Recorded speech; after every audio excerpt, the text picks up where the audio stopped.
to Campaign 2020, where presidential hopeful Joe Biden could be eyeing two California women as his potential running mate. KPIX5's Devin Feely on who is getting the attention.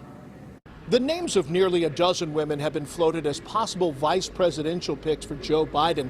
Now, notably, there are two Californians on that list, one whose name has been in the conversation almost from the beginning, and another that has only emerged recently. Joe Biden's promise to pick a woman as his VP has sparked weeks of speculation, with two Californians, Senator Kamala Harris and Congresswoman Karen Bass, emerging from a crowded field as potential frontrunners. He's going to be challenged to find someone who will fire up the base, speak to the need that both presidential candidates are in their 70s, and most importantly, someone who can help him work through the moment of COVID virus as well as racism in America. Biden is considering several women of color, including Harris and Bass, and Stacey Abrams of Georgia, Congresswoman Val Demings of Florida, and former National Security Advisor Susan Rice, as well as other female candidates like Senator Elizabeth Warren and Michigan Governor Gretchen Whitmer. There are a lot of qualified women. There are definitely a lot of qualified women of color,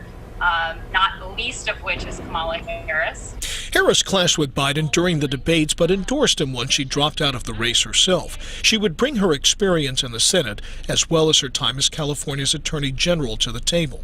But political analysts say don't overlook Congresswoman Bass, a five-term representative from Southern California, former Speaker of the House in California, and leader of the Congressional Black Caucus. I think it would be a mistake to potentially discount the strength that Karen Bass can bring to the ticket, particularly within the black community, but she has reach even outside of the black community. She is a very well-rounded, solid VP pick. So who's the front runner? It's really hard to say. It seems to be something that shifts with the political winds, and with the emergence of the pandemic and weeks of protests and unrest, it's still something that's being sorted out.